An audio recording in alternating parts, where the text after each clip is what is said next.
waxaa 11kii maalmood ay ugu dambeeyay soconayay dagaal u dhaxeeyay Israa'iil iyo ururka Hamas ee Falastiiniyiinta ilaa 248 qof oo Falastiiniyiin ah ayaa dagaalkaasi ku dhintay kun kalena way ku dhaawacmeen waxaana rabshadaasi markii hore ay ka soo bilaabmeen masjidka barakaysan ee Al-Aqsa ee ku yaala magaalada Qudus haddaba xabad joojin ayaa labada dhinacba ay ogolaadeen waa Israa'iil iyo Falastiiniyiinta gaar ahaan Hamas laakiin dawladaha Carabta iyo kuwa Islaamka ayaan iyagu si adag uga hadal dhibaatada lagu hayo dadka Falastiiniyiinta oo caruur iyo dumar ay ku jireen kuwa ku dhintay duqeymaha Israa'iil Sheikh Maxamuud Axmed Dalmar oo takhasus ku ah arrimaha Islaamka iyo Carabta ayaa studio television-ka igula sugan Sheikh Dalmar soo dhawow barakallahu fiik maxaa dawladaha Carabta iyo kuwa Islaamka ay uga gaabsadeen dhibaatada Falastiiniyiintu ay dareemayaan waxa weeyaan kullayda waxa iska jirta adduunyada tawaasunka ama isu dheelitirka awoodda ayaa maanta aad moodaa inuu ka liicsan yahay oo u janjeero xagga galbeedka wadamada Mareykanka iyo Ingiriiska ay hogaamiyeen oo iyagu mar walba taageeraan xad lahayn la barbar taagan Israa'iil meeshii waxa ka maqan quwad يعني بجاره هدي دونتو لكن تأثير أما راد له دنيا كله وإسلامه وأنت كلامك أي سودة بتاعتك كثيرة وتلتل بلو تاجيه دولود البجوري ده عدد فلوس صارية بركة أمر ديرن كران سيدا أي ديرن كريان ده دلالك كله أود له أما ما دحبرناني ده له واحد ده waddan walba aad la oran karo xaaladda taydii bay cuslaysay inay ku jiraan wadamo badan oo مثلا muslimiinta ah mushkiladahoodii gudaha iyo ishaysashadoodii iyo xariga iyo dhibaatada soconaysa ayaa kaga badan wadamada مثلا carabta oo kale khaliijka waxanba waxa kaga weyn mashaakilka gudahooda ururo يعني ay xagshiru arkayaan ama ahba oo يعني ay ka baqayaan inay maartay ku soo baxaan dalalkii xoog lahaa ee Israa'iil iyo galbeedka iyo loo wada hamlin jiray oo aan sidoodii ahayn Masar oo kale khariidadii baa laga saaray halka taladu ay magaranaysa ka fagantay ee ka leecaysana waa halka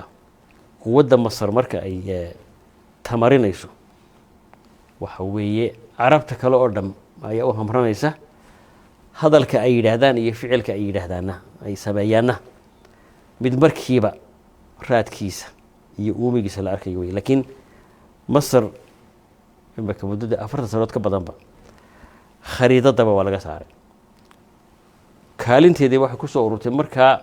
la isku la daato halka kan ama daanta galbeed ee webiga Urdun dafal qarbiya ama Gaza oo Falastiiniinta Israa'iil ay noqoto إن لما مركز دبل يسكت الله شلعه ودبعته يعني يهود أما إسرائيل أي درابان حنفتي حنونك كارنتي بس روح يبان نقطيون إن هلك أي دم بس يدبتمس يسوكان فلسطينيين هي إسرائيليين هلك يدو أي هرمت كان نقول هاي مركز هلك ويهلك أرنتو أي كمارة اللي أحسنتها لكن إن واحد شراء ضلال تاجر فلسطينيين تو يكمل هاي إن سوريا وهذا بربرسان إيران iyo Turkiga in dawladahaasi doorkan sida horay uga hadli jireen qadiyada Falastiiniinta uga maxadan runtii adigu Iiraan war badan uma hayo laakiin Turkigu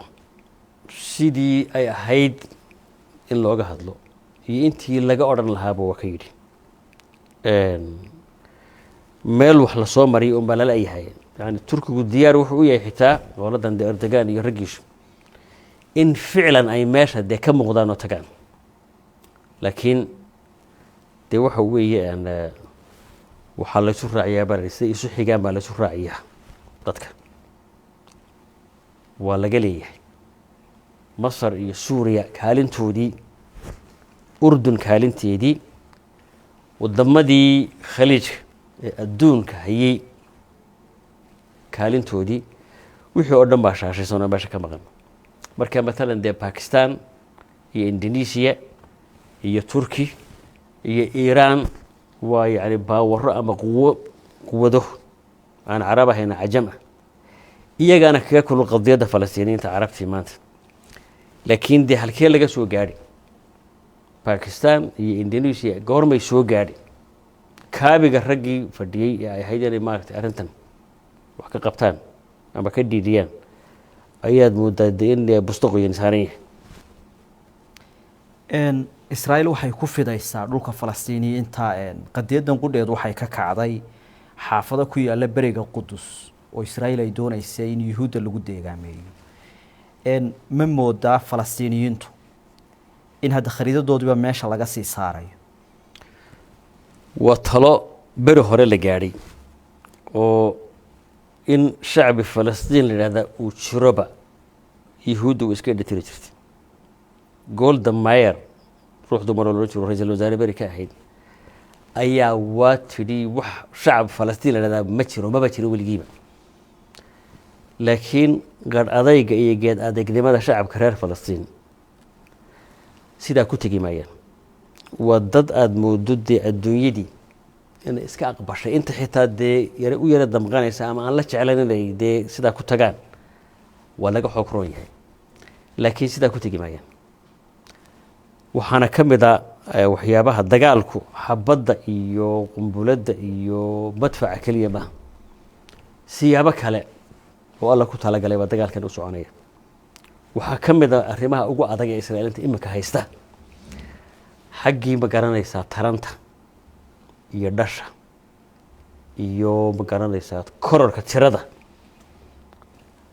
ayaa aada moodaa inay ku jabeen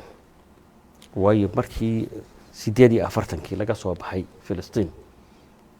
xuduuddii 48 dadka ku hadhay ee carabta ama filistiiniinta waxay ahayd ilaa 100,000 maanta dhowr milyan bay marayaan waana kordhayaan difa algarbiya ama daanta galbeed intii deganayd waa malaayiin iyo waa labalaabmeen ghaza shalay bay ahayd markii aanay milyoon gaadhayn dagaalkii 73 maanta dhowr milyan bay marayaan macnihii waxa weeye markaa israa'iiliyiinta siyaasadda iyo dhaqanka ay ku socdaan waa dhaqan galbeed oo European iyo Maraykana oo ah family-gu ama qoys fara badan inaanu noqono mid iyo laba inta la dhalo dabeedna la raaxaysto filistiiniyiintuna ama talaha ka ahaato ama tawfiiq Allah ka ahaatee waxa weeye average-ka ama inta yani tirada isku celceliska ah ee qoyska filistiiniyiinta gabadha yani haweeneyda marwada reer Falastiin ay dhashaa waa 8 halka israa'iiliintana marka qiyaas xisaabta lagu dhifto waxaan aqliga gal oo leeyahay ilmo iyo nus bay dhashaa ilmo iyo nus ilmo nus ma dhasho wax weey tirada lagu garanaysa waa laba wax ka yar laba wax weeyaan labadii haweeney israa'iiliinta saddex bay dhalayaan halka gabadha falastiiniyada ay 8 dhalayso 8 qaar baa ka badan 10 12 laakiin waa inta ugu yar waxa weeye markaa tiradii baa la isku riixaya maanta waa yani waxaan dhacaya iminka gudaha dhulkii xuduuddii 48 ayay ka dhacaysaa maalin dhow waxay isku dayaan israa'iiliyiintu markaa iyagii dee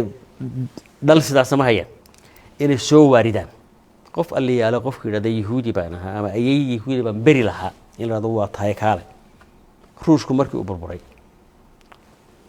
مليون بالغ صودا بول markii ay yimaadeen ma intooda badan yuhuud ma baahin waa sheeganay wiligiin ba walidi yuhuudeenaya kaalay baa markay yimaadeen oo ay qaateen nasabadii ama magaalada jinsiyadda Israa'iiliinta wixii ugu horeeyay ay ku dhaqan waxay inay ka sii gudbaan oo ay Mareykan u gudbaan way ma ahayn ujeedadoodu Israa'iil u heliyay yuhuudnimo u heliyay meeshan maxaan ku leedahay badacad alcaajiska noqotay faqarku u daashaday ruushku markuu burburay meel aad uga baxdo wixii oo dhan waa tageen cidlay taagan yihiin yahuudi la soo waaridi jiray waa qulqulkaasi waa istaagay qulqul kale oo dhinac kale ayaa imika bilaabmayo ah kuwii meesha la keenay ama ku dhashay markay xamili waayaan waxa kan inay ka baxaan waana dhacdaayo in badan oo dhalinyaradii Israa'iiliinta ahaa وبحيا هل كان وكرر ساترتي هل كاوي مركا هل كأي مقررسة كدي اللي سنتي أرنتو وكعير سنت هاي حق إسرائيليين ته هذا يستكوش سعطنا وارد قصب بين غنيس إن أيام مارس كتجانو نقدان أما أقولادان دولة لو ودلي هي ويهودي عرب كي يعيد ولبا هدونا الديت رأي دورشو آخر كان يحاولون الدولة اليهودية وإسرائيل كنت دولة يهود وصافية ومشروع فشل ما يؤجرين aad iyo aad umahadsan tahay daawadayaalkaasi waxa uu ahaa Sheekh Maxamuud Axmed Dalmar oo falanqeeya arrimaha islaamka iyo carabta waxaana marti ugu ahaa falanqeynta warka